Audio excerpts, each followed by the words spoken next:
पे भी रखी, वहां पे भी रखी। स्क्रीन के भरोसे रहने से क्या फायदा है बताओ। सामने पुस्तकें हैं। ये तो एक ऑनलाइन का एक है, पर वो विकल्प ही रखना उसको, नहीं बनाना ऑनलाइन को। ऑनलाइन को ऑनलाइन ही रहने देना, उसको मैं बना लेना उसको। जो उपकार साक्षात जिनवाणी से होता वो ऑनलाइन से हो सकता है? नहीं हो सकता। अरे लाइट नहीं भी जाए, अखंड लाइट चलती रहे तो भी हो सकता है क्या? नहीं हो सकता। जो प्रत्यक्ष देशना कीर्ति भगवान की, उसका कोई विकल्प नहीं है दूसरा, है ना। इसलिए पुस्तक सामने जिनवाणी रहने पर जो हमारे परिणाम खिरते हैं, जो सावधानी होती है, जो विनय होती है, वैसे विनय ऑनलाइन में कहां से लाओगे, है ना। पेज नंबर 291, 91, समाधि मरण भाषा। अब फिर से पढ़ेंगे पहला छंद। अभी तो हम ही ने बस पढ़ा, आपने सुना ही केवल तो पहला छंद फिर से जो है ना इसका। चलिए, यहाँ भी जन रचना ही रखी काफी सारी, है ना, यहाँ पे भी रखी। चलिए, सबके पास में है अब? हाँ, अच्छी बात है। वंदो श्री अरहंत परम गुरु, जो सबको सुखदाई। इस यज्ञ में दुख जो मैं भोगते, सो तुम जानो राई। अब मैं अर्ज करूं प्रभु तुमसे, कर समाधि और माही। अनंत समय में यह वर मांगू, सो दीजिए जगराई। अब इसके बाद में कल कहाँ तक पाठ किया था? 25 नंबर के छंद तक पाठ हुआ था। उसके आगे 26वें नंबर के छंद से पेज नंबर 294। जे जे वस्तु लखत है, ते पर तिन सौने है निवारो। पर गति में ये साथ न चाले, ऐसो भाव विचारो। जो पर भव में संग तले,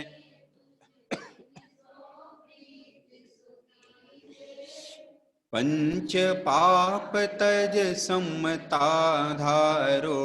दान चार विधि दीजे, दस लक्षण मय धर्म धरो। और अनुकंपा और लाओ, षोडश कारण नित्य विचारो। द्वादश भावन भाओ, चारों पर भी प्रोषद कीजे। अशन रात को त्यागो, समता धर्म और भाव निवारो। संयम सो अनुरागो, अंत समय में यह शुंभ भाव ही होवे आनि सहाई। स्वर्ग मोक्ष फल तो ही दिखावे, रेते दे अधिकाई। खोटे भाव सकल जिय त्यागो, और में समता लाके। जासे ती गति चार दूर कर, बसहु मोक्ष पुर जाके। मन थिरता करके तुम चिंतो, चौ आराधन भाई। ये ही तो कौन सुख की दाता, और ही तो को नाही। आगे बहु मुनि राज भये हैं, तिन गहि थिरता बारी। बहु उपसर्ग सहे शुंभ पावन आराधन। तीनों में कछु एक एक नाम कहूँ मैं, सो जिन जी चित लाके। भाव सहित अनुमोदिता, सौ दुर्गति हो ये न ताके। अरु समता निज और में आवे, भाव अधीरज जावे। यो निश दीन जो उन मुनिवर को, ध्यान ही ये विचला आवे। बस अब इसके बाद में हम आप सब अभी 4-5 चर्चा कर ही चुके हैं। सुकमाल मुनिराज हो गए, सुकौशल मुनिराज हो गए, गज कुमार मुनिराज हो गए, और इसके बाद में फिर सनत कुमार मुनिराज हो गए। कल एक और चर्चा की थी, श्रेणिक सुत गंगा में डूबियो, तब जिन नाम चितारियो। आगे भी हम समंतभद्र मुनिराज की चर्चा की थी। शुद्धा वेदिनी के होने पर भी उन्होंने अपने परिणामों को बिगाड़ा नहीं। आगे अभी इसके बाद में और अपन चर्चा करेंगे समाधि मरण के पाठ में। देखिए कितने अच्छे अच्छे छंद इसमें से निकल गए, है ना।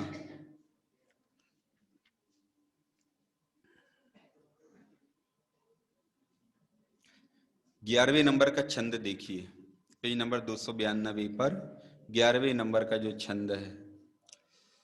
जो तुम पूर्व पुण्य किए हैं तिनको फल सुखदाई, मृत्यु मित्र बिन कौन दिखावे स्वर्ग संपदा भाई। मृत्यु को किसकी उपमा दी है? नहीं, यहां पे इस छंद में मृत्यु को क्या कहा है? मित्र कहा है। मृत्यु मित्र सम कौन दिखावे। बोलो, मृत्यु मित्र लगती कि नहीं लगती? अपने को तो जीवन मित्र लगता है। मरने की कल्पना से ही कब कभी छूटती है, मरने की कल्पना से ही ऐसा लगता है कि कब यानी ये समय आई ना कभी। जितने भी लोग है ना, कैसा लगता है उन सबको ऐसे ही चलता रहेगा, ऐसे ही चलता रहेगा, बढ़िया जैसा भी चल रहा है वैसा चलता रहेगा, अच्छे से घरबार बना रहेगा, सब कुछ ज्यों के त्यों रहेंगे, धन वैभव आता रहेगा, उनमें और बढ़ोतरी होती जाएगी और बढ़ोतरी होती जाएगी। लेकिन कल भजन सुना था अपन ने, सपने में राजपद पायो, उठ मूरख रुदन मचायो। ऐसी स्थिति है वास्तव में। कब पाप का उदय आ जाएगा कोई ठिकाना नहीं। बॉम्बे वगैरह में जाओ, वहां देख लो, 100 करोड़ के करोड़पति उसी दिन रोडपति बन जाते एक दिन में। एक झटके में पैसा चला जाता है, डूब जाता है, सब खत्म हो जाता है। बहुत साल पहले हम गए थे, नाम वगैरह लेने से कोई फायदा नहीं है, ऐसी बहुत घटनाएं घटती हैं फिर भी, लेकिन जो अपने परिचय में आ जाती हैं, कुछ साक्षात परिचय में आती हैं अपने। गए बॉम्बे का एक प्रसिद्ध इलाका, वहां तो ऐसे शहर जैसे इलाकों के नाम है ऐसे। एक इलाके में गए तो बहुत समाज के अध्यक्ष, बहुत बढ़िया, बहुत बड़ा भारी काम, कारखाना, बड़ा सब कुछ, उनसे उनके यहाँ पे पहले से भी परिचय था, तो उनके घर में स्वागत सत्कार सब कुछ बिल्कुल 10 लक्षण के समय की बात है, 10 लक्षण में गए थे। अब अगले साल, उसके अगले वर्ष बाजू वाले इलाके में 10 लक्षण हुआ, जस्ट अगले साल में बॉम्बे में, मुंबई में ही बाजू वाले इलाके में हुआ। तो हमने कहा कि एक दिन चलो उस अपने बाजू के इलाके में सबसे मिल करके आए। अब गए वहां पर, तो हमने पूछा भैया सब लोगों से, अध्यक्ष महोदय जी का नाम लिया, उनके घर चलना है। हर कोई चुप, हर कोई चुप, हर कोई चुप। क्या बात है, क्या बात है? फिर हमने एक व्यक्ति से पूछा, हमने कहा भैया क्या बात है? उनके घर के जाने के लिए कोई बात नहीं कर रहा। तो वो कहने लगे भैया आपको क्या बताएं, हो गई बहुत साल पहले की बात होगी। बोले आपको क्या बताएं, उनका एकदम से ऐसा पाप का उदय आया, सारा का सारा बिल्कुल सब डूब गया, खत्म हो गया। जो 5-5 क्या कहते हैं इसको, BHK के 5 BHK के आलीशान सोसाइटी में फ्लैट में रहने वाले और आलीशान गाड़ी पे चलने वाले, आज एक कमरे की खोली में पूरा परिवार रह रहा है। उसको मिलने जुलने में शर्म आती सबसे, इसलिए कोई उनके बारे में बात नहीं कर रहा आपसे। बताओ, बोले और ऐसा तो वहां रोज ही होता रहता है, रोज रोज होता है, रोज होता है। इसलिए बिल्कुल ये कल्पना एकदम झूठी है कि ऐसे ही चलता रहेगा, लेकिन मिथ्यात्व इसी का नाम है कि ऐसी कल्पनाओं को जन्म देता है बार बार, इसी का नाम मिथ्यात्व है। इतनी ऐसा अंतरंग में ऐसा पोषण को प्राप्त है, भूल जाता यो भाव कर्म या भाव मरण सदियों से करता आया हूं। सदियों का अर्थ क्या है यहाँ पे? एक सदी तो 100 साल की होती है, तो सदियों का अर्थ क्या है यहाँ पर? अनादि काल से चलता आया है, अनादि काल से चलता आया है। प्रति समय मरण हो रहा, भाव मरण, इसकी खबर नहीं है प्रति समय। हम तो इसको अच्छा मानते कि ये बनी रहे, सब अच्छा रहे, एकदम बनी रहे, बहुत अच्छी बनी रहे, और सब बिल्कुल फर्स्ट क्लास बना रहे अपना एकदम। सफेद बाल हो जाए तो काले करा लो, काले करा लो बाल, तो देह को कैसा करोगे बताओ? है बोलो। या इसकी बिल्कुल इसकी वासना में अनादिकाल से हम नई नई देह मिली है अपने, तो बारंबार आईना देखने का भाव आता है, हम कैसे लग रहे, हम कैसे लग रहे, हम कैसे लग रहे। एक बार कण्यों को उठा करके पढ़ करके देखो, बार बार आईना देखने वाला मर करके कौन सी पर्याय में जाके पैदा हो जाता है? नपुंसक पर्याय में जाके पैदा हो जाता है। कल्पना करते हो उस पर्याय में जाकर के पैदा होने की, नपुंसक पर्याय में जाकर के? बताओ, कल्पना करके देखो कभी जरा उस पर्याय में पैदा होने की। एक तो जैसे ही पैदा हुए, जैसे ही पता चला कि ये कौन व्यक्ति आया है, माँ बाप वगैरह सबने इसके प्रति चित्त में घृणा के परिणाम आ जाते हैं और छुड़वा देते, वहां पर छुड़वा देते हैं उनको उधर पे। उनके कोई बच्चे तो होते नहीं है, कहां से ये नए नए आते रहते हैं, ये अस्पतालों में पैदा होते हैं, पता नहीं चलता। हम आपको पता चल रहता केवल डॉक्टर नर्स को और उनके मम्मी पापा को। जैसे ही पैदा हुए बस तत्काल, अरे ये तो ये है, छुड़वा दिया उधर पे, जाओ। अब जीवन उनका वैसे ही कितना खोटेपन से जीवन बीतता है। पाप का उदय लेकर के आए और इसी पाप के उदय में फिर चले गए वापस से। मनुष्य पर्याय तो आई, लेकिन कैसी गई वो मनुष्य पर्याय? महापापमय गई, महापापमय गई। सोचो भैया, बार बार आईना देख रहा है, क्या देख रहा है आईने में बार बार? किसको देख रहे? जिसका रूप तुम लाख कोशिश, क्या अनंत कोशिश भी कर लो तो बदलने से रोक नहीं पाओ, रोक नहीं पाओगे बदलने से। बॉम्बे वगैरह में ऐसे ऐसे पुरानी फिल्मी हीरोइन हैं जो अपन ने नाम सुने हैं, जब कभी पिक्चर देखते थे तब पुरानी पिक्चरें उनकी देखी होंगी, वे कमरे से बाहर नहीं निकलती, अपने घरों से बाहर नहीं निकलती। क्यों नहीं निकलती घरों से बाहर? कि वो रूप सुंदर यंग एज का वो रूप जनता ने देखा है, पब्लिक ने देखा है, उनके समय क्या ख्याति थी, और आज कैसा रूप हो गया, झुर्रियां पड़ गई, बाल सफेद हो गए, रूप बदल गया बिल्कुल। अब वो दिखाने में शर्म आती है उनको, देह की वासना का फल है। सच सच बात है ये, अपने कमरे से नहीं निकलती बहुत सारी हीरोइन जो पुराने समय की थी, और कितने सारे हीरो मर गए, कह के गए आखिर समय में किसी को चेहरा नहीं दिखाना, किसी को चेहरा नहीं दिखवाना। उनके लड़कों ने चुपचाप उनको ले जाके जला दिया, चेहरा नहीं दिखाना। तुम कौन, किसकी बात कर रहे हो, किसकी बात कर रहे हो? अरे ये रूप तेरा अकेले नहीं बदल रहा है, सारे जगत का बदल रहा है, सारे जगत का, सबका बदल रहा है ये रूप।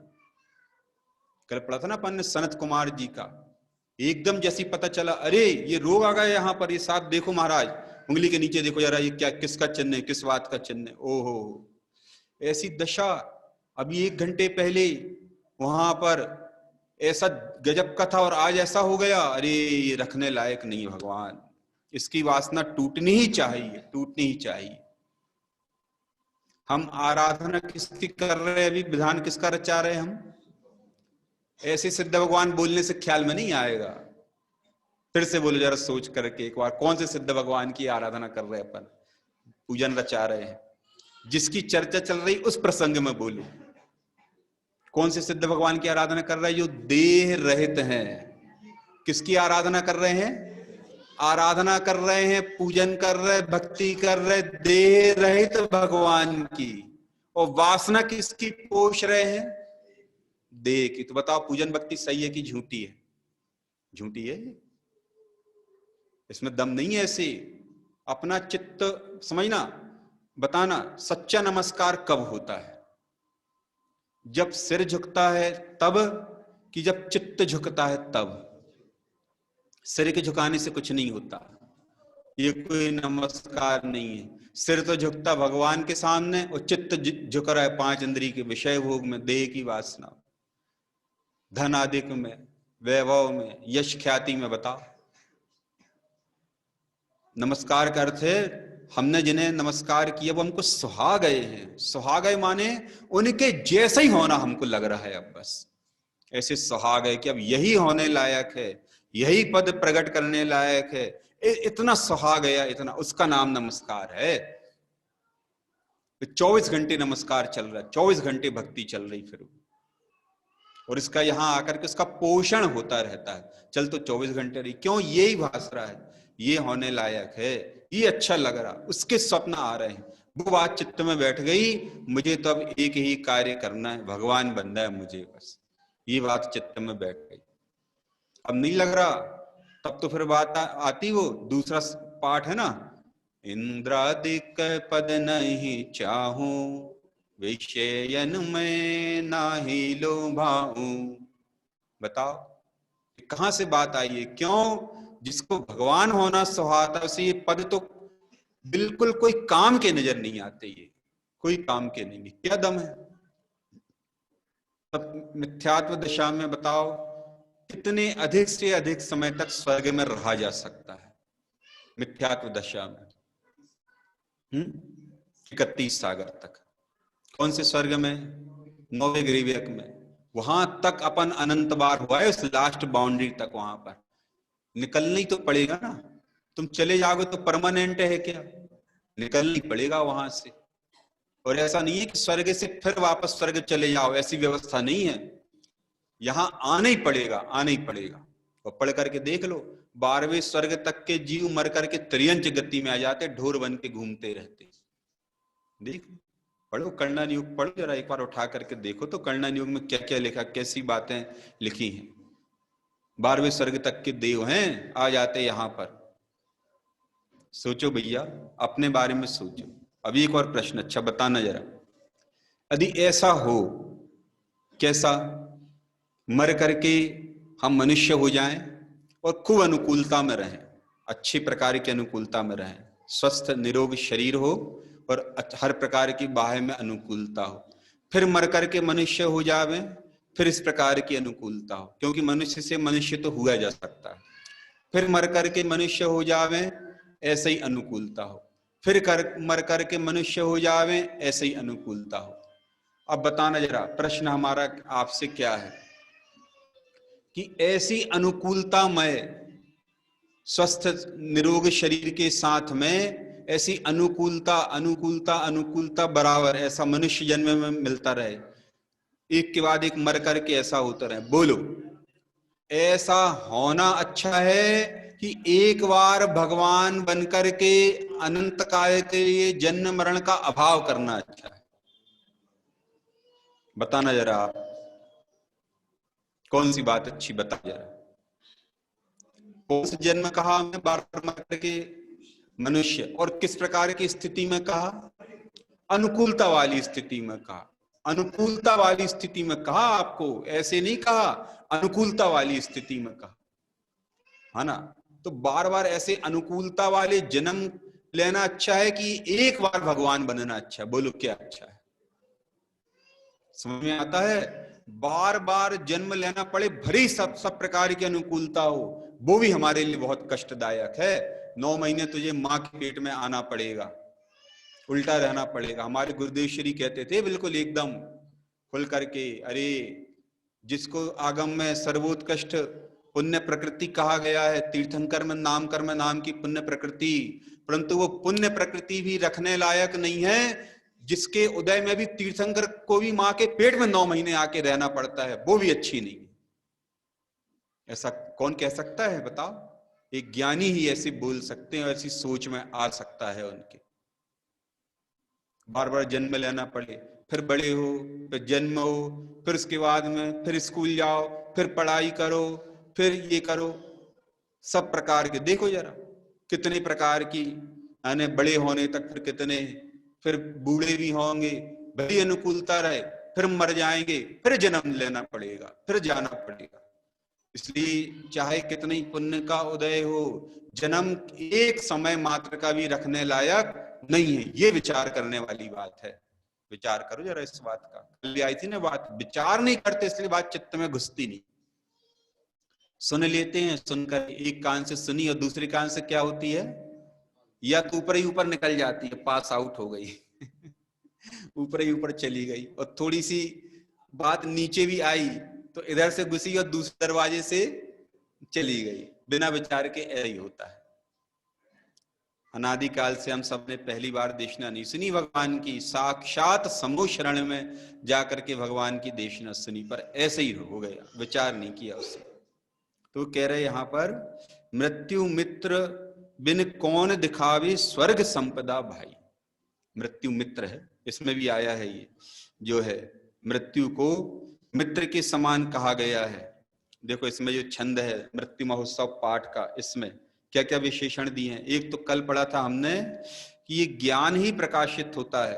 अब आगे आज इसमें तुम तो ज्ञान शरीरी हो ऐसा कहा था। आज तीसरे नंबर के छंद में कह रहे हैं, देहांतर में गमन करने से भय नहीं करो। क्या कहा? देहांतर में गमन करने से भय नहीं करो। कैसे भय नहीं करो? मृत्यु रूप महान उत्सव प्राप्त होने पर क्यों भय करते हो? इस देह में रहने वाला आत्मा अपने स्वरूप में रहता हुआ, समझा क्या कह रहे हैं, अपने स्वरूप में रहता हुआ अन्य देह रूप नगर को चला जाता है। इसमें भय करने का क्या कारण है? बताओ क्या कारण है भय करने का? फिर से देखो किस चीज के ऊपर जोर दिया है। इस देह में रहने वाला आत्मा अपने स्वरूप में रहता हुआ। बोलो, देह छूटेगी कि हमारा कुछ बिगड़ेगा? बताओ, देह छूटेगी हमारा क्या बिगड़ेगा? कुछ नहीं। लेकिन अपने स्वरूप में रहता हुआ हम तो ज्यों के त्यों रहेंगे, ज्यों के त्यों रहेंगे हम। हमारा कुछ नहीं बिगड़ने वाला, हम ज्यों के त्यों चले जाएंगे। बिल्कुल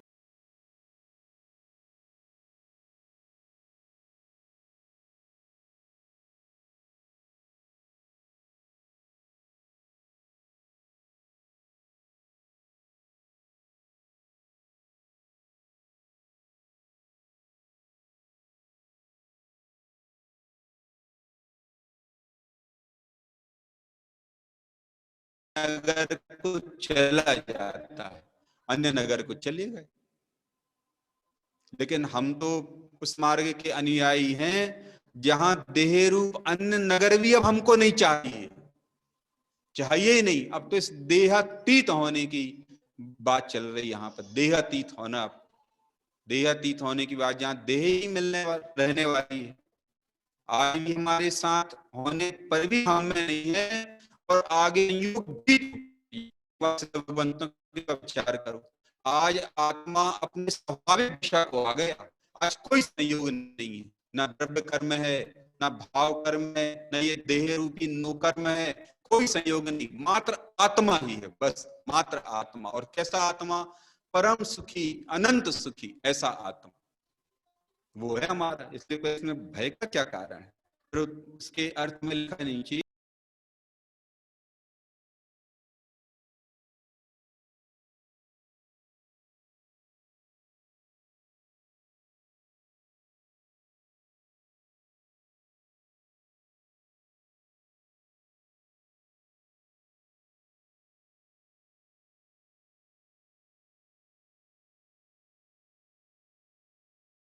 क्या देह के मिलने पर प्रसन्नता हो रही? क्या नहीं, देह के मिलने पर प्रसन्नता की बात नहीं चल रही यहां पर। ये देह बताओ किस में निमित्त बनती है? ईमान यदि इसका सच्चा उपयोग किया जाए, यानी सदुपयोग हो इसके निमित्त से, इसका क्या उपयोग करें हम? पर निमित्त भी यदि बन सकती तो किस में बन सकती? दो बातों में बन सकती है। या तो विषय कषायों के पोषण में, जिसका फल है घोर दुर्गति में चले जाना, घोर दुर्गति में चले जाना। गुरुदेव श्री फरमाते थे, अंतिम चक्रवर्ती कौन हुआ है? बहुत करुणा भाव से कहते थे, अंतिम चक्रवर्ती कौन हुआ है? ब्रह्मदत्त नाम का, भगवान नेमिनाथ और भगवान पार्श्वनाथ के बीच में हुआ है। इन दोनों के बीच का काल है 83,500 वर्ष का।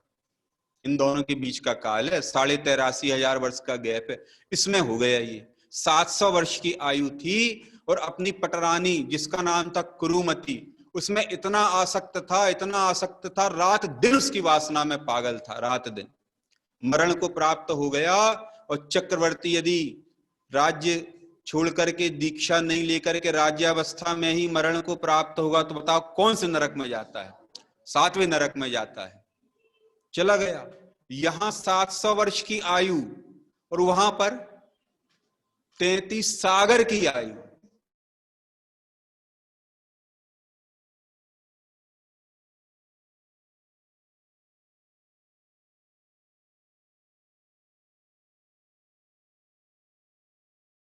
श्वासोच्छ्वास में अरबों वर्ष की आयु, नरक आयु की बांध, क्योंकि क्या है, सागर, एक सागर को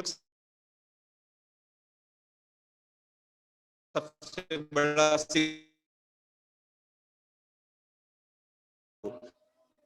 इतना लंबा तो एक सागर होता है, यहाँ 33 सागर के लिए चला गया।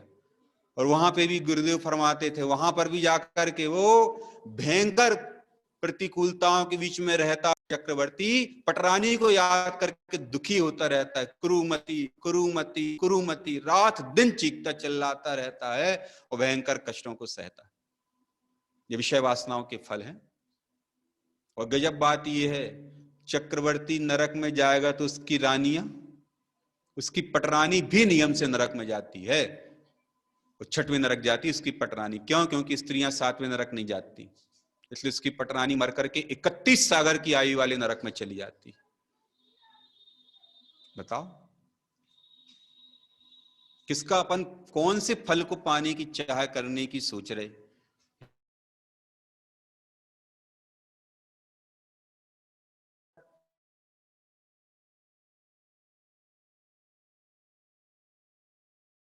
सौ का असर संयम की साधना सकती है। अब ये देह जीर्ण हो गई, जर्जर हो गई, संयम की साधना में निमित्त नहीं बन सकती। तो वो कह रहे हैं तू शोक मत कर, ये तो छूटना है ही, तू शोक मत कर। अब तुझे जो देह मिलेगी निरोगमय जवान, अब तू उसका उपयोग किस में कर? संयम में इसका उपयोग। तो शोक क्यों करता है इसके छूटने पर? इस पर्याय में संयम नहीं धारण कर पाए, क्या बताएं, नहीं धारण कर पाए। लेकिन अब जो देह मिलेगी इसका उपयोग किसके लिए करना है? एकमात्र संयम के आराधना क्षण के लिए नहीं करना। ऐसी भावना तो भाई, इसलिए कहे तू क्यों करता है?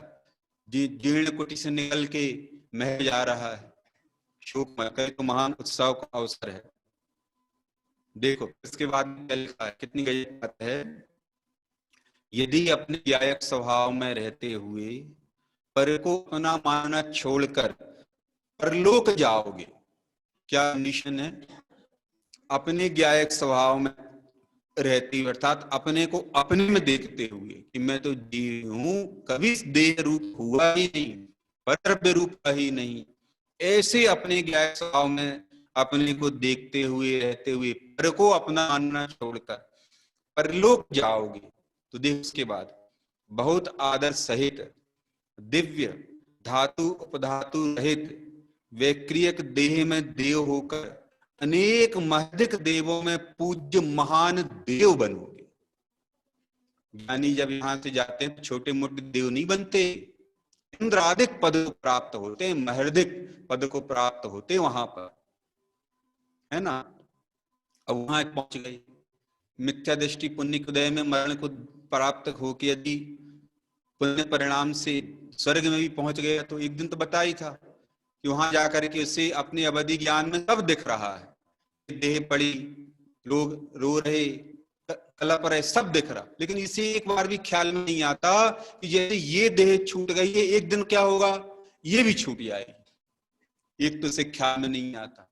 दूसरे, आप अंतिम चैत्यालय है, सभी देवों के महल में होते, तो वहां पर भी चला गया वो, और एक बार वहां जाकर के उसने कुल देवता जैसे प्रणाम किया उनको, कुल देवता जैसे कि महल में आकृत्य में है, जाके सब नमस्कार करते हैं, कुल देवता जैसे प्रणाम किया। और फिर वहां से बाहर निकल के जो विषय भोगों में लगा तो फिर क्या हुआ, सागरों की आयु बीत गई, पता ही नहीं चला कैसे चली गई, पता ही चला। जब 6 महीने के संकेत मिल गए उसको छूटने के, तब हाय हाय हाय हाय हाय हाय करके मर गए वहां पर। एक बार भी ख्याल में नहीं आता कि क्या क्या करने लायक है। ये विषय वासना कहां से आई? ये विषय वासना कोई चमत्कार नहीं हो गया कि वहां जाकर के आई है, यहां से रुचि लेकर के गए थे आप, तो वहां जाकर के रुचि आपकी फिर से पोषण को प्राप्त हुई, विषय भोग मिल गए। यहां से रुचि, कल तो बात आई थी ना, खाली हाथ नहीं आए, मिथ्यात्व की रुचि लेकर के आए, और सच तो रुचि का फल प्राप्त होता है, अभिप्राय की वासना उसका फल प्राप्त होता है। जैसा अभिप्राय यहां से लेकर के जाओगे वैसी अभिप्राय का वहां पर पोषण करोगे उधर पर, जैसा अभिप्राय लेकर के जाओगे। तत्व की रुचि लेकर के गए यहां से, तो वहां भगवान का मिश्रण में जाने का भाव आएगा, उनकी दिव्य देशना सुनने का भाव आएगा, जो देवतागण ज्ञानी संगोष्ठी करते उनके बीच में बैठने का भाव आएगा, भगवंतों की भक्ति का भाव आएगा। नंदीश्वर आदि दीप जा करके वहां पर उनके क्या लिखा पूजन में अपन पढ़ते ना, होत सम्यक धर्म, उनकी मुख मुद्रा को, अंतर्मुख मुद्रा को देख करके निमित्त बन जाएगी वो, क्योंकि रुचि यहां से लेकर के गया है। और नहीं खोटी रुचि लेकर के चले गए, जैसी लेकर के आए थे यहाँ पर विषयों की, वासना की, पंचेंद्रिय विषयों में सुख बुद्धि की, अब वहां जाकर के वैसे ही लग गए। सागरों की आयु चली गई और फिर रोते कलपते मर गए। फिर कहीं त्रियंच बन के घूम रहे, कहीं पेड़ पौधे बन गए पहले दूसरे स्वर्ग में। मनुष्य भी यदि हुए तो ऐसे ही जीवन चला गया, न पर्याय का कुछ लाभ मिला, ना उसके पहले जो मनुष्य पर्याय थी ना उसका कुछ लाभ मिला, और उसके बाद फिर यदि मनुष्य बने तो उसका भी लाभ नहीं मिला। ऐसे अनादिकाल बीता है, ऐसा इस तरह से गया अनादिकाल। इसी का नाम है चतुर्गति परिभ्रमण। चतुर्गति परिभ्रमण ऐसे ही चल रहा, ऐसे ही चल रहा। वो कह रहे भैया तू एक बार तो देख, अपने ज्ञायक स्वभाव में रहते हुए पर को अपना मानना छोड़कर, अब पर को अपना मानना क्यों छोड़ना चाहिए? एक दिन और बात की थी, आत्मा को क्यों जानना चाहिए, तो पर को अपना मानना क्यों छोड़ना चाहिए? बोलो, पर को अपना मानना क्यों छोड़ना चाहिए? क्योंकि पर है ना, बताओ। अब ऐसे समझ में नहीं आया, वाले घर को अपना नहीं मानना चाहिए, क्यों नहीं मानना चाहिए बताओ? क्योंकि वो अपना नहीं है ना, इसलिए नहीं मानना चाहिए। और मान लो तो क्या होगा, घुस जाओ किसी एक उस बाजू वाले के, हमारा घर, बैठ जाओ वहां पर, फिर बताओ क्या होगा? फिर पता चलेगा क्या होगा फिर उसके बाद में, निकाले जाओगे धक्का दे करके। ऐसा ही है, वो कह रहे हैं पर को अपना मानना छोड़कर परलोक जाओगे तो बहुत आदर सहित दिव्य धातु उपधातु रहित व्यक्तिक देह में देव होकर महर्धिक देवों में पूज्य महान देव होगे। और नहीं तो अब उसके बाद भी यदि यहां भय करके अपने ज्ञायक स्वभाव को बिगाड़ कर पर में ममता धारण करते हुए मरोगे, ऊपर लिखा था, क्या लिखा था, देह छोड़ करके जाओगे, यहां लिख दिया मरोगे। ऐसे मरोगे तो एक इंद्रिय आदि की देह में अपने ज्ञान का नाश करके जड़ जैसे हो जाओ। बताओ, जड़ जैसे हो जाओ। समझ में आता है? ये कीड़े मकोड़े 4 इंद्रिय तक के जीव हैं, ये एकांत दुख भोगते हैं, एकांत दुख भोगते ही इनका ज्ञान इतना नहीं खिल पाया, क्योंकि वो कुछ विचार कर सकें, कुछ सोच सकें, मैं कौन हूं क्या है, कुछ नहीं सोच सकते, ज्ञान इतना खिला ही नहीं है उनके पास में, एकांत दुख भोगते हैं ये। और हम सब ऐसी पर्याय में अनंत बार होके आ गए। 1 इंद्री, 2 इंद्री, 3 इंद्री, 4 इंद्री, असंगी पंचेंद्री, और फिर कोई महाभाग्य से महा कोई पुण्य परिणाम के उदय में पुनः इस मनुष्य देह में आकर के, और वो भी जैन कुल में आकर के, और जिनेन्द्र भगवान का समागम पाकर के फिर आज ये खड़े हो गए यहाँ पर। और नहीं, यदि तत्व ज्ञान नहीं हुआ तो ये आना है, ये फिर हमारे लिए कोई काम का नहीं, ये पंच परावर्तन में गिना जाएगा। किस में गिना जाएगा? ये पंच परावर्तन। पंच परावर्तन का एक और स्टेप पूरा हुआ, और पूरा हो गया एक स्टेप। क्या मतलब इस बात का? भाई साहब जो ये आज दिख रहा ना गल परमाणु, ये इतने सारे लोग बैठे, ये सारा सब कुछ बिल्कुल यही का यही, एक भी परमाणु इधर का उधर नहीं, बिल्कुल यही का यही। यह सब अनंत बार इसके पहले हो चुका है। कोई पहली बार आरोन की धरती पर आए हो, जन्म लिया है और इस देह को धारण कर लिया है, ये मंदिर मिला है, ये मम्मी पापा मिले हैं, ये जनता मिली है, ये नगर बार मिला है, सब कुछ कितनी बार हो चुका है? अनंत बार हो चुका है। अनंत बार यहाँ बैठ के शास्त्र पढ़ा है हम आप सब ने। ख्याल में आता है पंच परावर्तन क्या होता है? क्यों भाई साहब इतना हुआ, फिर जो का त्यों क्यों? इसलिए कि पढ़े बस था, ना विचार किया ना समझा, पढ़े बस था। बस विचार करो जरा एक बार, सब लिखा आगा में, अपन पढ़ते नहीं इसलिए ख्याल में नहीं आता, इसलिए चल रहा है। थोड़ा सुनने आए, सुनने मिल गया तो सुन लिया, नहीं सुनने मिला तो जयराम जी की छुट्टी, चल।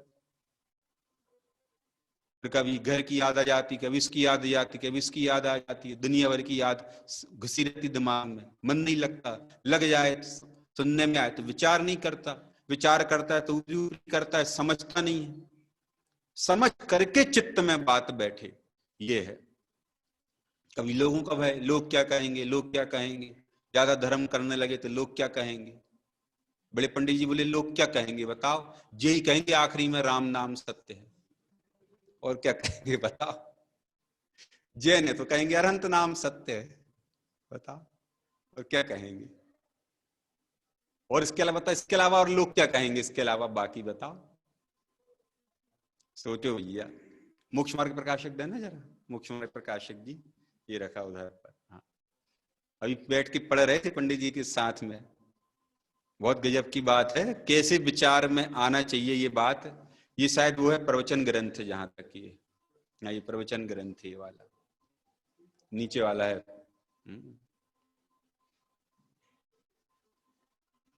देखो जरा, विचार में नहीं लेते ना अपन, जबकि ये क्या है देखना, यही नंबर है 328 पर, 9वें अधिकार का बहुत ही गजब का प्रकरण है। देखो जरा क्या करना चाहिए अपने को, है ना, सम्यक दर्शन के संबंध में प्रकरण है। देखो पहले तो आज्ञादि से समझना, बहुत मार्मिक प्रकरण है ये। पहले तो आज्ञादि से व किसी परीक्षा से कुदेवादिक की मान्यता छोड़कर, कुदेव कुगुरु धर्म इन सब की मान्यता छोड़कर अरहंत देवादिक का श्रद्धान करना, ये पंच परमेष्ठी हैं वास्तव में हमारे श्रद्धा के श्रद्धे, और इनकी बात मानने लायक है।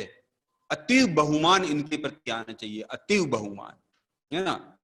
अरहंत देवादिक का श्रद्धान करना, क्योंकि यह श्रद्धान करने पर गृहीत मिथ्यात्व का तो अभाव होता है, गृहीत मिथ्यात्व का अभाव छूटता है। अतीव बहुमान कैसे? स्वरूप के निर्णय पूर्वक, स्वरूप के निर्णय पूर्वक, है ना। फिर तथा मोक्ष मार्ग में विघ्न करने वाले कुदेवादिक का निमित्त दूर होता है। जो मोक्ष मार्ग में विघ्न करते हैं, विघ्न करते अर्थात जिनकी श्रद्धा से हमारे परिणति में विघ्न पैदा हो जाता है, वे नहीं करते। कुदेव कुगुरु कहाँ होते बताओ जरा, कहाँ होते कुदेव कुगुरु?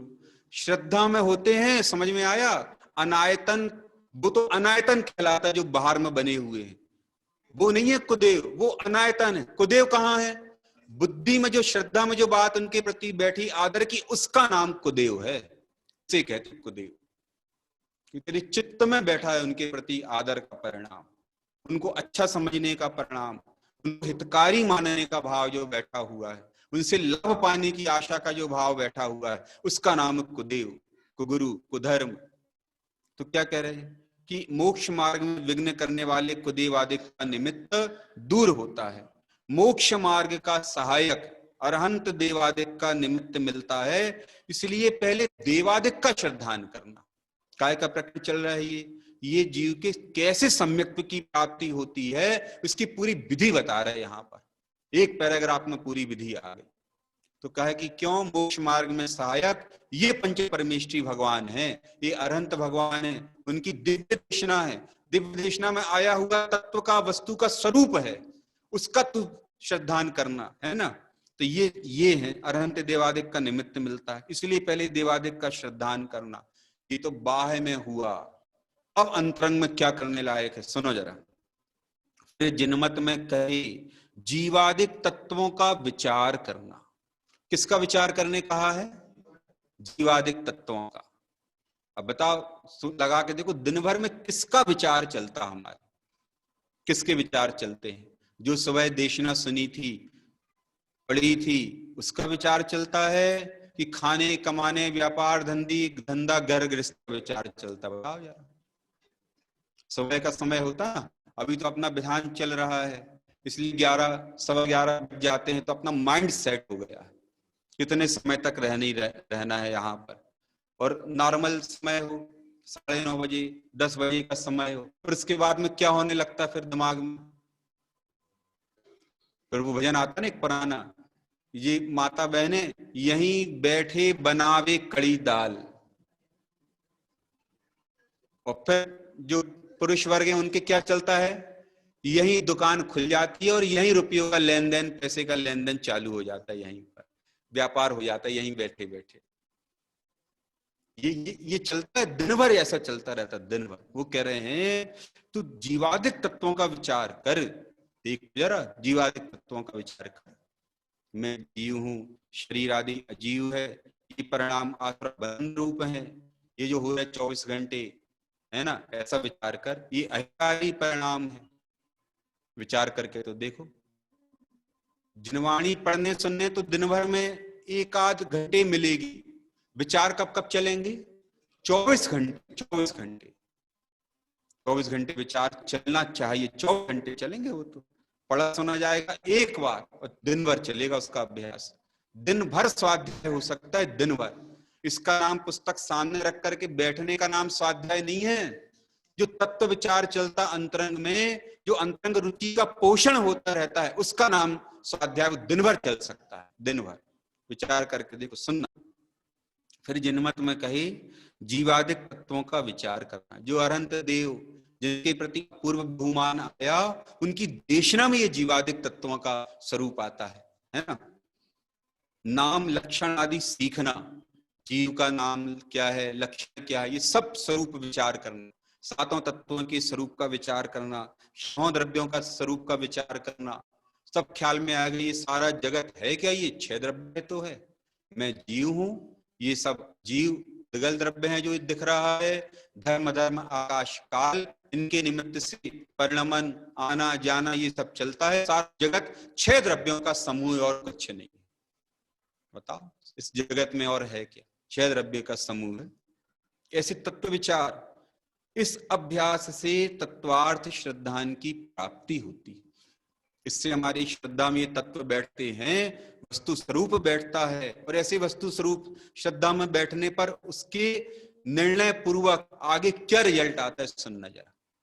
मेरी भावना पढ़ते हम आप सभी, उसमें अंतिम पंक्ति कौन सी है? सबसे लास्ट की, वस्तु स्वरूप विचार खुशी से सब दुख संकट सहा करें। अब वस्तु स्वरूप ही नहीं है विचार में, तो दुख संकट कैसा होगी? भले पढ़ लो, मेरी भावना में पढ़ लो, उससे क्या होता? पढ़ने से क्या होता है? वस्तु स्वरूप तो पहले बैठा हो अपने चित्त में, तब तो हर दुख संकट का सामना कर सके। कल भी अपनी बात आई थी ना, सबसे बड़ी आर्ट ऑफ लिविंग ये है कि तू हर स्थिति में प्रसन्न रहना सीख ले, हर स्थिति में तू खुश रहना सीख ले, हर स्थिति का सामना करना सीख ले प्रसन्नता के साथ में। इसका नाम कैसे होगा? एकमात्र वस्तु स्वरूप के विचार से होगा, और किसी दूसरे कारण से नहीं होगा। इसका नाम है आर्ट ऑफ लिविंग। वो कोई आर्ट ऑफ लिविंग नहीं है जो दुनिया भर में चल रही है, ये है आर्ट ऑफ लिविंग, हमारे अरहंत भगवान ने हमें बताई है। तो उन्होंने कहा इस अभ्यास से तत्वार्थ श्रद्धान की प्राप्ति होती है। फिर आपा पर का भिन्न पना जैसे भाषित हो वैसा विचार करता रहे। एक बार ये ख्याल में आया, मैं जाननहार जीव हूं, ये देह आदि समस्त मुझसे भिन्न है, ये परिणाम आश्रबंध स्वरूप अहितकारी परिणाम है, दुर्गति में भेजने वाले हैं, पाप पुण्य के परिणाम संसार खड़ा करने वाले हैं। ऐसा विचार जैसे भिन्नपना भासित हो, आपा और पर का, दो ही बातें हैं। देखो, आगम कहता है जगत में 6 द्रव्य हैं। क्या कहता आगम? और अध्यात्म क्या कहता है? जगत में 2 द्रव्य हैं केवल। कौन कौन से? स्व, जीव और अजीव नहीं। ये तो आगम में चले गए वापस से। स्व और पर, बस 2 हैं जगत में। एक में स्व, भगवान आत्मा, और मुझसे भिन्न सारा जगत, बस ये 2 हैं केवल। तो आपा पर का जैसे भिन्नपना भासित हो, ये देह मैं नहीं, मैं इससे न्यारा, ये परिणाम मेरे नहीं, मैं इससे न्यारा। बताओ, आश्रव बंध, ये जितने परिणाम 24 घंटे पुण्य पाप के हो रहे, मैं इनके जैसा भी नहीं और इतना भी नहीं। क्या कहा? ये आश्रव बंध पुण्य पाप के परिणाम जितना भी नहीं और इनके जैसा भी नहीं, मैं तो इससे बिल्कुल निराला, मात्र जाननहार स्वरूप हो। तो देखना क्या लिखा, फिर आपा पर का भिन्नपना जैसे भासित हो, जैसे भासित हो, जैसे, अब लगाओ जैसे में, कैसे भासित हो, लगाओ जैसे में। अरे हम और पंडित जी चर्चा कर रहे थे इसकी, पूजन करके, स्वाध्याय करके, दुकान पे बैठ के, भक्ति करके, खाते पीते, हर समय जैसा ये भिन्न भाषित हो। बोलो 24 घंटे हर स्थिति में ऐसा हो सकता है क्या? हाँ हो सकता है, भिन्नता भाषित हो सकती है। ये देखो भोजन का परिणमन, ये थाली से उठा और पेट रूपी थाली में रख गया आंत के निमित्त से, और मुझे क्या हुआ उस काल में भी? जानना ही तो हुआ, जानना नहीं तो हुआ। मिठाई आई तो हमने जानी तो कि वो मीठी थी, रसगुल्ला मीठा था, और क्या हुआ इसके अलावा? और कुछ नहीं हुआ। वो रसगुल्ला यहां से उठा, उस थाली में से अच्छा गोल गोल रस से भरा हुआ, चमकता हुआ था, और फिर वो किचर पिचर होकर के यहाँ पे रख गया। वो तो यहां से वहां गया, और हमारा क्या हुआ? हम तो ज्यों के त्यों रहे भाई साहब, हमारा कुछ भी नहीं हुआ, हम ज्यों के त्यों रहे। लगाओ वेद विज्ञान करो। मैं इस काल में भी मात्र स्वाद को जानने वाला गायक था, दुकान पर बैठे हुए, बोल कैसे वेद विज्ञान हो सकता है? यहां का रखा हुआ जिसको माल कहते हो, माल वो रखा हुआ क्या हुआ? वहां चला गया। वो तो अपने में रहा, जो का हो रहा, यहाँ रखा था वो लग गया। नोट दूसरे की जेब में थे, कागज वो इस जेब में आ गए, और मैं कैसा रहा? ज्यों का त्यों रहा। बताओ, उधर नोट निकल के इधर आए, ये माल यहाँ का रख के वहां रख गया, फर्क क्या पड़ा? बताओ, कुछ नहीं फर्क पड़ा। हमने क्या किया उसमें? हमने तो मात्र जानने के अलावा कुछ नहीं किया ना। तो जोर किसके ऊपर होना चाहिए? माल के ऊपर, कि माल की जो पैसा आया उसके ऊपर? किसके पे? ज्ञान के ऊपर। वो तो किसके ऊपर जोर होना चाहिए? ये रोटी बिलती है, हाथ अपना काम कर रहे, बेलन अपना काम कर रहा, वो आटा घूम घूम के अपना काम कर रहा, सब अपना अपना काम कर रहे, और हम कौन सा काम कर रहे?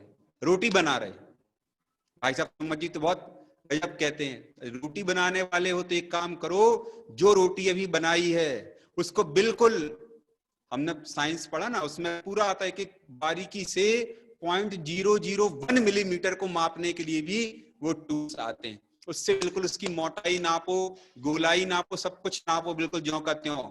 जितनी लोई ली थी बिल्कुल उतनी तौल करके दी जाएगी, वैसे ही रोटी बेल करके बताओ। बताओ, यदि आप बनाने वाले तो वैसी बेल करके बताओ। वही पटा है, वही बेलन है, वही हाथ है, वही लोई है, वही आटा है, वही परिणाम है, सब कुछ है, फिर एक जैसी क्यों नहीं बन सकती? बताओ, लगा के तो देखो जरा। कह रहे हैं जैसे भी बने तू अपने ज्ञान स्वरूप के ऊपर जोड़ दे। देख, मैं वास्तव में जाननहार, इस देह आदि से भिन्न मात्र ज्ञाता, ज्ञाता स्वरूप रहता हूं। एक बार विचार करके तो देख। कह रहे कि ऐसा जैसे भी भिन्नपना भाती, तो लिखा है जैसे भी, हर जगह लगाओ इसको, हर जगह लगा करके देखो। देह का परिणमन, पहले इतने थे, फिर इतने हुए, फिर इतने हो गए, दुबले पतले थे, फिर ऐसे हो गए, फिर परिणमन अपने आप देह में हो रहा है। लेकिन हम कैसे थे? जो ज्ञान बचपन में अनुभव में आता था वही अनुभव में आ रहा है, और आ रहा है अनुभव में। ज्ञान तो वही अनुभव में आ रहा है, जो त्यों रहे। हम नहीं बदले, देह बदली, हम नहीं बदले। देह का परिणमन हो रहा है देह रूप में, पुद्गल का पुद्गल रूप में, और मेरा ज्ञान का ज्ञान रूप में। करे ऐसे भिन्नपना जैसे भाषी तो वैसे विचार करता रहे, क्योंकि इस अभ्यास से भेद विज्ञान होता है। क्या कहा? इस अभ्यास से क्या होता है? भेद विज्ञान होता है। और फिर आप में अपनत्व मानने के अर्थ, जब तक ऐसा अपनापन अपने ज्ञायक स्वरूप में नहीं आ जाए तब तक ऐसा स्वरूप का विचार करता रहे, क्योंकि इस विचार से, इस अभ्यास से लिखा है, क्योंकि इस अभ्यास से आत्मानुभव की प्राप्ति होती है। ये विधि है। माता जी कहती थी, माता जी वैश्री बहन, पहले विकल्पात्मक अभ्यास चलता है, स्वानुभूति दर्शन देखो उठा करके, विकल्पात्मक अभ्यास चलता है, फिर वो धारणात्मक हो जाता है, फिर वो सहज अभ्यास भासता है, मैं तो ज्ञायक हूं। उसका फल क्या होता है? अनुभूति प्रकट होती, अनुभूति प्रकट हो जाती। ऐसा ऐसा अभ्यास रहे दिन भर, फिर देह आए कि जाए, छूट जाए, कोई मतलब नहीं, हम कोई मतलब नहीं, क्योंकि हमने ना देह को धारण किया था और ना हम देह को धारण करने वाले हैं। अब चाहे कोई इंत समय में नमोकार मंत्र सुनाए कि नहीं सुनाए, कोई सुनाने वाला मिले कि नहीं मिले, ये निर्णय जिसके पास में है, उसे बताओ क्या क्या भासेगा? उसे भिन्नता भासेगी। कोई सुना देगा तो उससे किसी के सुनाने के बल पे थोड़ी है। समझ में आया? देखो एक पॉइंट आ गया, एक मरण के समय में भी जीव किसी सुनाने वाले के बल पे नहीं रहता। समझ में आया? अपनी रुचि के बल पे रहता है वहां पर, किसी सुनाने वाले के बल पे नहीं रहता कि कोई सुना देगा तो उसको काम बन जाएगा इसका। तेरी रुचि जैसी पड़ी, पूर्व में चर्चा कर भी चुके, उदाहरण दे चुके, बताओ तेरी जैसी रुचि पड़ी है तुझे वो ख्याल में आएगा, ना कि लमकार मंत्र ख्याल में आएगा कि ना कि और कुछ ख्याल में आएगा। शब्द पड़ेंगे कान में लमकार मंत्र के या तत्व की बात के, और चित्त तो वहां घूमेगा जहां की रुचि पड़ी है, दिखेगा तो। सोचो भैया कितना बता रहे हैं, गजब से बिल्कुल। इस प्रकार से ऐसे अभ्यास से आत्मानुभव की प्राप्ति होती है। ऐसे फिर लिखा आगे, कभी देवादिक के विचार में, कभी तत्व विचार में, कभी आपापर के विचार में, कभी आत्म विचार में अपने उपयोग को लगाए। इसको कहते ज्ञानाभ्यास। ज्ञानाभ्यास करो मन माही, है ना, खूब आता है ऐसा मनमाही, ऐसा ज्ञानाभ्यास है, इसका नाम कहते तत्वाभ्यास। पढ़ने का नाम, याद करने का नाम ज्ञानाभ्यास नहीं है। जो पढ़ा सुना उसका विचार में आना, रुचि में बैठ जाना, उसका चिंतन में बैठ जाना, वैसा भासने लगना, दिखना, इसका नाम ज्ञानाभ्यास है। अब इसको स्वाध्याय कह रहे हैं। ये 24 घंटे चल सकता है कि नहीं चल सकता है? 24 घंटे चल सकता है, 24 घंटे। समझो भाई, गजब बात है भैया। अमन एक बार पंडित जी को देख मना तो किया, फिर भी अपना कर्तव्य जाके देखने का है ना। चलो आगे, अब देखो इसमें जो है जिनके नाम आए हैं कुछ और अपन उनकी चर्चा करते हैं यहाँ पर। जो देखो भाई, है ना, नंबर 296 निकालो आप। 296 नंबर पर 37वें नंबर का छंद, वो आप निकालो।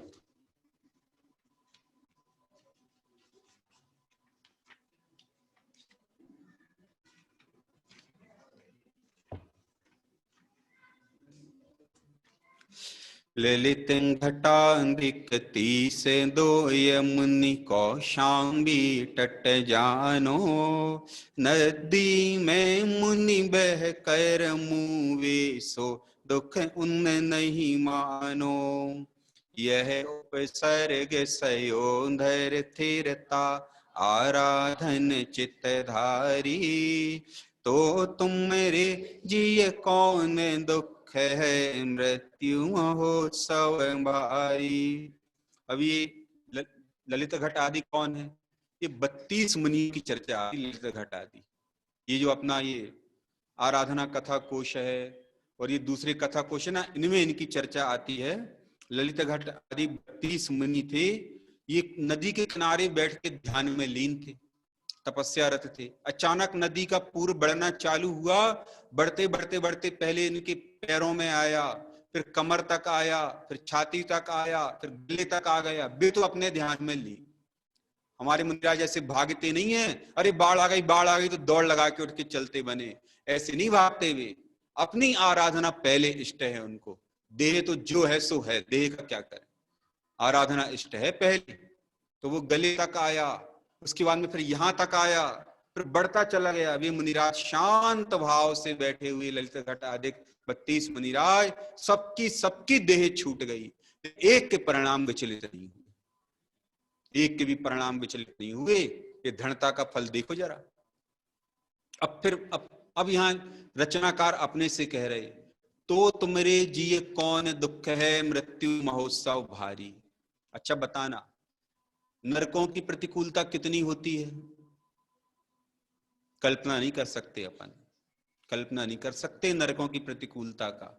हम तो ये शिविर वगैरह हमारे जबलपुर में लगता है ना, बोर्डिंग शिविर, तो उसमें एक अलंकारिक, एक रूपक की शैली में बताते, ऐसा करो यहाँ बहुत बड़ी स्क्रीन बना दो, पूरी फुल बिल्कुल स्क्रीन बना दो, यहां से यहाँ तक की पूरी स्क्रीन, और ये भी बहुत ऊंचा ऊंचा, और 50 फीट ऊंची स्क्रीन बिल्कुल है, बिल्कुल अच्छी लंबी चौड़ी, सामने बड़ा भारी मैदान है, खचाखच सब भरे हैं। किस बात को देखने के लिए? आज मात्र 10 सेकंड के लिए पहले नरक के पहले पटल का सीन लाइव दिखाया जाएगा। क्या दिखाया जाएगा? पहले नरक के पहले पटल का सीन लाइव आएगा, खचाखच मैदान भरा पड़ा, बिल्कुल बिल्कुल बैठे लोग, बिल्कुल एक जानवर के छोटे से खरगोश जैसे प्राणी के बैठने लायक जगह नहीं बची, सब बैठे खचाखच, सब बिल्कुल दम साध के बैठे हैं। बिल्कुल वो समय आ गया, सीन चालू हुआ, नरक के पहले पटल का जो सबसे छोटा नरक है, सीन चालू हुआ। कितनी देर के लिए आना है? 10 सेकंड के लिए आना है। अब वो आया, भाई साहब 10 सेकंड के बाद में एक व्यक्ति जिंदा नहीं मिलेगा, पहले नरक के पहले पटल का सीन नहीं देख पाओगे।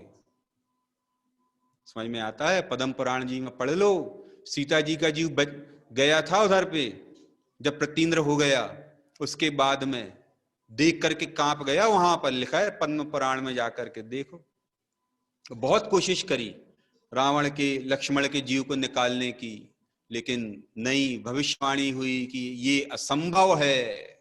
उनने भी खुद कहा कि अरे ये कार्य नहीं हो सकता, नहीं हो सकता, ये असंभव है, असंभव है। अब प्रश्न ये था कि ऐसी प्रतिकूलता है क्या वर्तमान में हम आप सबके? नहीं है। अच्छा, पहले स्वर्ग में जो अनुकूलता है उसका हमारे पास में 100वां भाग भी है क्या? पहले स्वर्ग में जो अनुकूलता है उसका 100वां भाग भी है क्या? 100वां तो छोड़ो, करोड़वां भाग भी हमारे पास में नहीं है उसका। अब बताना, इतने भयंकर, गुरुदेव श्री फरमाते थे, इतने भयंकर नरक की यातना माने नरक के कष्टों के बीच में भी 7वें नरक में दूसरे नारकी इस नारकी को पकड़ के ऐसी उसकी शरीर को ऐसा मोड़ मार के बना के दीवार पर रख के इसमें कील ठोंकते हो, उस शरीर के ऊपर कील ठोंकते हो दीवार में, उसके बीच में वो नारकी सम्यक दर्शन प्रकट कर लेता है, इतनी प्रतिकूलता के बीच में भी। और स्वर्ग में जहां अपरंपार अनुकूलता है, अपरंपार अनुकूलता है, तो भी वहां पर वह स्वर्ग का देव इतनी अनुकूलता के बीच में भी तत्व विचार करके सम्यक दर्शन प्रकट कर लेता है। हमारे पास बताओ, ना ऐसी प्रतिकूलता है और ना ऐसी अनुकूलता है, तो तत्व विचार क्यों नहीं कर सकते? तत्व विचार करके क्यों सम्यक को प्रकट नहीं कर सकते? बताओ। ना ऐसी अनुकूलता है, ना ऐसी प्रतिकूलता है ही नहीं ऐसी प्रतिकूलता। जब वो कर सकता है, हम तो अच्छे से हैं हर प्रकार से। सोचो भाई, तब तो वो पूछ रहे हैं अब से, तो तुमरे जिए कौन दुख है मृत्यु महोत्सव भारी, है ना? और आगे देखो, फिर इसके बाद में आगे, धर्म घोष मुनि चंपा नगरी, बाह्य ध्यान धर ठाड़ो, एक मास की कर मर्यादा, तृषा दुख सह गाड़ो। अब क्या हुआ? धर्मघोष मुनि कौन थे? धर्मघोष मुनि ये भी चंपा नगरी के बाहर गंगा नदी के किनारे 1 महीने का उपवास की प्रतिज्ञा करके, है ना, कैसे थे? बैठे थे। अब गर्मी का दिन आया, तृषा मतलब प्यास की वेदना चालू हुई वहां पर उनके, एकदम गर्मी के दिन। हमारे मुनिराज कहाँ बैठते हैं ठंड के दिनों में? शीत मास दरिया के किनारे, और गर्मी में पहाड़ के ऊपर, और बरसात में पेड़ के नीचे जहां पर मोटी मोटी बूंदें पेड़ के पत्तों से आती आती आती एकदम जोर से गिरती, बिल्कुल टप टप टप करके, बिल्कुल एकदम वहां बैठते हैं। तो ये धर्मघोष मुनि 1 महीने का उपवास का नियम लेकर के बैठ गए। अब तीव्र तृषा की वेदना चालू हुई, परंतु उसके बीच में भी, उसके घोर तृषा की वेदना के बीच में भी अपने ध्यान से नहीं चिगे, आत्म आराधना से नहीं चिगे, प्राण छूट गए लेकिन आराधना नहीं छूटी। तब वो कह रहे, तो तुम्हारे जिए कौन दुख है, मृत्यु महोत्सव भारी। बताओ, यह उपसर्ग सयोधर थिरता आराधन चित्तधारी, तो तुम्हारे, अब लगाओ पढ़ो ऐसे, सो हमरे जिए कौन चित्त है, कौन दुख है, सो हमरे चित्त कौन दुख है। लगाओ जरा, हमारे में किस बात की दुख है, हम ऐसी आराधना क्यों नहीं कर सकते। और देखो बस 5 मिनट और है ना, इसके बाद में क्या फिर, श्री दत्त मुनि को पूर्व जन्म को बैरी देव सु आके, विक्रिय कर दुख शीत तनो सो सयो साध मन लाके। अब श्री दत्त मुनि की कथा भी आती है। ये आत्माराधना में रत थे, एक देव आया वहां पर, पूर्व का बैर याद आ जाते हैं। मालूम, ये पूर्व के बैर की घटनाएं भी हमें बहुत सचेत करती हैं, बहुत सावधान करती है। कि समय में बिल्कुल कितना सावधान करती हैं, किसी के भी साथ में बैर का परिणाम नहीं बांधो, ऐसे वचन नहीं कहो किसी को कि इसका चित्त एकदम आकुलित व्याकुलित हो जाए, वो आपके साथ बैर का परिणाम बांध ले। किसी को भी ऐसे वचन नहीं कहो, किसी को भी हाथ मुक्का नहीं दिखाओ, पैर नहीं दिखाओ मारने के लिए, मारो नहीं। याद कर लो सुकमाल मुनिराज को, अपन ने इनकी पहले नंबर पे चर्चा पड़ी थी, इनको क्यों उनके पैर खाए श्यालिनी ने, बताओ जरा। भाभी को, अपनी भाभी को, सगी भाभी को 4-5 भाव पहले लात मारी थी जोर से। उस समय भी पुरुष होकर के उनने लात मारी थी। वो आई थी उनसे निवेदन करने, भैया तुम्हारे भैया कहाँ चले गए, जरा देख करके आओ, उनको घर ले आओ वापस, आकर के घर ले आओ उनको वापस। निवेदन करने आई और इतनी गुस्सा आई, चिढ़ता था, इतनी गुस्सा आई, जोर की एक लात मारी। वो परिणाम कितने भाव के बाद में आ गया, कितने बाद में, और उसी उन पैरों को खा गई वो श्यालिनी, जो भाभी का जीव था, वो आकर के खा गया उन पैरों को। बता, कभी बैर नहीं बांधो किसी के भी साथ में, कोई का वचन नहीं कहो, नौकर चाकर हो चाहे कोई हो। पहली बात तो जीव देखो, कोई नौकर चाकर है क्या, कोई नौकर चाकर थोड़ी है, वो भी जीव है, भगवान बनने की लायकात वाला जीव है वो, तुमसे पहले भगवान बन सकता है।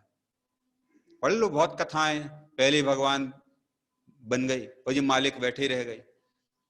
परिणाम बदलने में देर नहीं लगती, उसमें कौन सी बात है। तो श्री दत्त मुनि को भी पूर्व भाव का बैरी देव आकर के इतनी उसने उपसर्ग किया, इतनी शीत लहर चला दी। अभी चली थी ना अपने 4-5 दिन पहले शीत लहर, ये शीत लहर में तो कोई दम नहीं थी जो चल गई अपने यहाँ पे इसमें क्या क्या दम थी इसमें, बताओ, है ना। उस समय की कल्पना करो, जो मुनिराज के ऊपर चलाई थी इन्होंने, ऐसी शीत लहर चलाई कि क्या बताएं उसके बारे में, कथा में आता है इसका पूरा। तो भी क्या हुआ, विक्रिय कर दुख शीत तनो सो सहयो साध मन लाके। तो भी इन्होंने उस घोर उपसर्ग के बीच में भी अपनी आराधना उन्होंने छोड़ी नहीं, उत्तमार्थ को सिद्ध कर लिया, भगवान को दशा को प्राप्त हो गए, उत्तमार्थ को सिद्ध कर लिया उन्होंने। देह में ठंडा हो रहा है कौन, आत्मा की देह। हमें ऐसा लगता कि आत्मा ही ठंडा हो गया आत्मा ही पूरा ठंडा हो गया, इतनी तेज ठंड है, आत्मा ठंडा हो गया। तो परिणाम बताना, जो ज्ञान हो रहा है, जानने में आ रहा है जो अभी हम सबको, ये ज्ञान ठंडा होता है कि गर्म होता है, बताओ। ज्ञान कैसा होता है, यदि गरम गरम ज्ञान हो जाए तो पूरे में गर्माहट आ जाए बिल्कुल, और ज्ञान ठंडा हो जाए तो पूरे में आत्मा ही ठंडा हो जाए, फिर बताओ। देह का परिणमन है, शीत उष्ण परिणमन है देह का। ठंडा, इसके परमाणु ठंडे रूप परिणमते हैं, गर्म रूप परिणमते हैं, तरह तरह के रूप से परिणमन होता है इसका। और हमें क्या होता है उस काल में भी, जानने में आता है। देखो इतनी, तब तक हम बताते हैं देखो इतनी ठंड लग रही, इतनी ठंड लग रही, कौन बता रहा है इतनी ठंड लग रही, ज्ञान बता रहा है कि ज्ञान ही ठंडा हो गया, बता रहा है, वो ठंडा थोड़ी हो गया, बता रहा है इतनी ठंड लग रही, इतनी ठंड लग रही, ज्ञान बताता है। तो श्रीदत्त मुनि ने बिल्कुल नहीं छोड़ा, अपनी आराधना नहीं छोड़ी। देखो इसमें आगे आएगा नाम, या इसमें नहीं है, वो एक मुनिराज की और कथा आती ना अपने, कौन से मुनिराज की, गज सुकुमारी का है ये शायद, गज सुकुमार का। मालूम, गज सुकुमार होने के पहले 90 लाख करोड़ वर्ष पहले एक स्त्री एक घर में अपने पति को भोजन बना के खिला रही थी। किसान था, खेत से आया दोपहर में, मेहनत करके वो भोजन बना रही थी, रोटियां निकाल रही थी सिगड़ी पे गरम गरम और रख रही थी।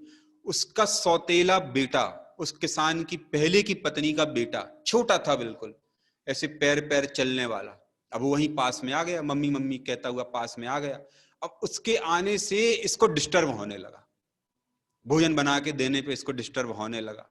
इतनी गुस्सा आई, इतनी गुस्सा आई, उस बच्चे की पीठ में एक फोड़ा था, बच्चे की पीठ में, इसको इतनी गुस्सा आई, इसने गरम गरम तवे की रोटी निकाली और बच्चे के पीठ में फोड़े पे रख दी इसके फोड़े पर। अब वो जल करके भयंकर तड़पा और जल करके मरण को प्राप्त हो गया। वो बच्चे का जीव बाद में सौमिल सेठ बना, और ये गज कुमार मुनिराज बैठे थे जंगल में तपस्या कर रहे, बैठ करके वो निकला वहां से।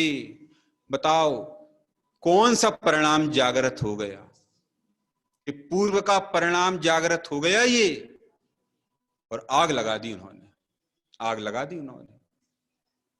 ख्याल में आता है? एक बार जरा प्रथमान युग पढ़ के तो देखो जरा, कैसे कैसे परिणाम और कैसे कैसे उनके फल आते हैं, देखो जरा एक बार पढ़ करके, फिर किसी के साथ शत्रुता रख के बताओ, किसी के साथ परिणाम बिगाड़ करके बताओ। कितने केस हो रहे हैं अभी दुनिया भर में, कितने केस हो रहे हैं, रोज अखबार में अपन पढ़ते हैं, खास करके कितने गंदे गंदे केस कितने हो रहे हैं। सब किसका फल है? ये सब परिणामों का फल है। तुम खूब पोषण कर रहे थे ना, कहीं मोबाइल, कहीं टीवी, कहीं इंटरनेट, कहीं ये, कहीं वो, दुनिया भर की, अब उसका परिणाम का फल आ गया। इसके परिणाम का इस पर्याय में नहीं आएगा तो अगली पर्याय में आ जाएगा, परिणामों का फल आ गया। जितना पोषण करोगे विषय वासनाओं का, उतनी तकलीफ में पड़ोगे भविष्य में, उतनी तकलीफ में पड़ोगे विषय वासनाओं के पोषण में। क्यों? कर्म क्षण क्षण में बनते हैं। हमने क्षण क्षण भी बहुत बड़ा बात कह दी। कल्याण योग के पाठी समझते होंगे, बताओ कर्म सेकंड से बनते हैं कि घंटे से बनते हैं कि मिनट से बनते? बताओ। समय से बनते हैं, एक एक समय से कर्म बनते हैं। परिणाम तो बाद में पता चलते, कर्म पहले आके चिपक जाते हैं। समय क्या होता है? क्या होता समय? अरे ये तो शास्त्र की परिभाषा है, प्रैक्टिकल बताओ जरा, समय क्या होता है? सुनो, एक सेकंड में होती है 1000 करोड़ आवली, और एक एक आवली में असंख्यात समय, असंख्यात समय। क्या कहा? एक सेकंड में कितनी आवलियां होती हैं? 1000 करोड़ आवलियां होती हैं, और एक एक आवली में असंख्यात समय होते, इतना समय छोटा होता है। समझ में आता है? पढ़ के देखो जरा। ऐसे बनते कर्म, समय से बनते, ना कि घंटे से, ना सेकंड से, ना मिनट से, समय से बनते हैं कर्म। और देखो बस हो गया समय अपना, है ना। देखो इसमें दंडक नामा मुनि की बस चर्चा कर लो आगे, 44वें नंबर का छंद है। दंडक के नामा मुनि की देही, बाणन कर अरि बेदी, तापर ने कंडगे नहीं वे मुनि, कर्म महारि पूछे दी। अब दंडक नामा मुनि की चर्चा कौन से पुराण में आती है? पद्म पुराण में दंडक मुनि की चर्चा आती है। क्या हुआ था दंडक मुनि को? पद्म पुराण में घटना आती है कि रामचंद्र जी वनवास पर जब गए, सीता जी साथ में, लक्ष्मण साथ में, तो पहुंचे दंडक वन, पहुंचे दंडक वन। तो वहां दूर दूर तक बिल्कुल धूसर जमीन, कोई वनस्पति नहीं, दूर दूर तक बिल्कुल ऐसी जमीन, उबड़ खाबड़। भैया क्या बात है, ये इतनी जमीन कैसे पड़ी यहाँ पर, ऐसी उबड़ खाबड़, बिल्कुल वनस्पति नहीं है। यहाँ पर सैकड़ों वर्ष पहले घोर घटना घटी थी। क्या घटना घटी थी? कि 500 मुनिराजों का संघ आया था यहाँ पर विहार करते हुए। नगर के राजा ने भी भक्ति पूर्वक उनको आहार दिया, उनको वंदन किया उनके पास में, परंतु वो जो रानी थी उसे द्वेष था, मंत्री को द्वेष था।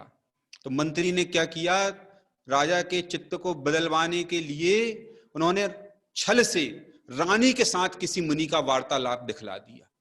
और राजा ने विचार किया ही नहीं, अच्छा ये ऐसे होते हैं, उत्सर्ग किया, घानी में पिलवा दिया 500 मुनि राजों को, बिना विचार करके घानी में पिलवा दिया। वहां पर एक मुनिराज जो देर से लौटे थे आहार लेकर के, वे आए, उनने देखा, एकदम क्रोध की अग्नि भभक गई, अशुभ तेजस निकला पुतला और सबको भस्म कर दिया उसने, पूरे नगर को, सब नगर दरबार, राजा रानी, सब कुछ भस्म कर दिया उसने। और आकर के अशुभ तेजस रिद्धि का फल स्वयं को भी भस्म कर देता है, सब मर के ये सब मुनिराज, तो 500 मुनिराज भी तो समाधि पूर्वक मरण को प्राप्त होकर के समाधि को धारण करके चले गए, बाकी सब दुर्गति में चले गए। दंडक नाम का राजा था वो, दंडक नाम का राजा। और फिर बाद में क्या हुआ, फिर बाद में आकर के वो जो है ये कितने समय नरक आदिक में बिताए इसने, बहुत बहुत कष्ट सहे इसने वहां पर। फिर निकल करके ये मुनि हुआ, फिर उपसर्ग हुआ, स्वर्ग आदिक गए, फिर गए, ऐसी चर्चा आई वहां पर, ज्यादा डिटेल मालूम नहीं है उसकी, याद नहीं आ रही। परंतु फिर वो दंडक बाद में क्या बना, फिर वो दंडक राजा का जीव जटायु पक्षी बना, जटायु पक्षी बना। और जब ये मुनिराज को आहार दे रहे थे तब वो पंख के ऊपर, जटायु पेड़ के ऊपर बैठ करके, वो जटायु गिद्ध बड़ा पक्षी होता है, पंखों को हिला हिला करके अनुमोदना कर रहा था, बहुत प्रसन्नता व्यक्त कर रहा था। उसे मुनिराज को देख करके जाति स्मरण ज्ञान हो गया, पूर्व भव याद आ गए, उसे बहुत पश्चाताप हुआ, अपने परिणाम बहुत उसने संभाले, बहुत पश्चाताप हुआ, बहुत अनुमोदना करी उसने। अनुमोदना के लिए नहीं करी उसने, मुनिराज का उपदेश सुनकर के उसने तत्व ज्ञान विचार पूर्वक उसी समय सम्यक्त भी प्रकट कर लिया। और अकेले सम्यक्त तो प्रकट नहीं किया उसने, उसने श्रावक के व्रतों को धारण कर लिया उसने। बताओ, मुनिराज ने अपने अवधि ज्ञान से जाने लिया। उन्होंने क्या कहा उन तीनों को, राम लक्ष्मण जी और सीता को क्या कहा, ये पक्षी श्रावक हो गया है, इसकी जिम्मेदारी अब किसके ऊपर है, आपके ऊपर, इसे पुत्रवत इसका पालन पोषण करो। और पुत्रवत किया, ऐसा आया पद्म पुराण में, सीता माता भोजन बनाती थी, पहले किसको कराती थी, पहले श्रावक को आहार कराती थी, फिर उसके बाद में भोजन तीनों करते थे। बाद में पढ़ो, एक से एक कथाएं हैं, अब हम पढ़ते नहीं तो क्या करें, उससे डब्बे से फुर्सत नहीं मिलती, तो कहाँ मन लगे पढ़ने में, बताओ है, उससे फुर्सत मिले तो इधर पढ़ने में उपयोग लगाएं अपना, है ना। झूठी कहानियां क्यों पढ़ते हो सुनते भाई, असली कहानी पढ़ो जो अपने आगम में लिखी हुई, दुनिया की झूठी कहानी पढ़ने में क्या दाम है। आप सब भाई खूब विचार करें, बहुत ही मंगलमय अवसर ये सिद्ध चक्र महामंडल विधान के निमित्त से सबको मिला है। और ये अवसर अब अभी मिला के लिए नहीं है, पंच कल्याणक तक मिलता रहेगा, है ना। और अकेले पंच कल्याणक तक ही थोड़ी मिलेगा, उसके बाद तो भगवान विराजमान हो जाएंगे, फिर तो उसके बाद में पूरा जीवन मिलने वाला है, सारा जीवन ऐसा महान अवसर मिलने वाला है। भगवंतों की मुद्रा को निहारो, उनको देख कर के वे जहां निहार रहे ऐसे अपने आत्मा को निहारो, और जिनवाणी से इसका पोषण करो, ऐसा शांतिपूर्वक जीवन ऐसा बीतेगा। तो ऐसे ही आराधना में हम सबका जीवन बीते, इसी भावना से भी किस चर्चा से विराम लेते। बोलिए द्वादशांगमयी जिनवाणी माता की जय हो।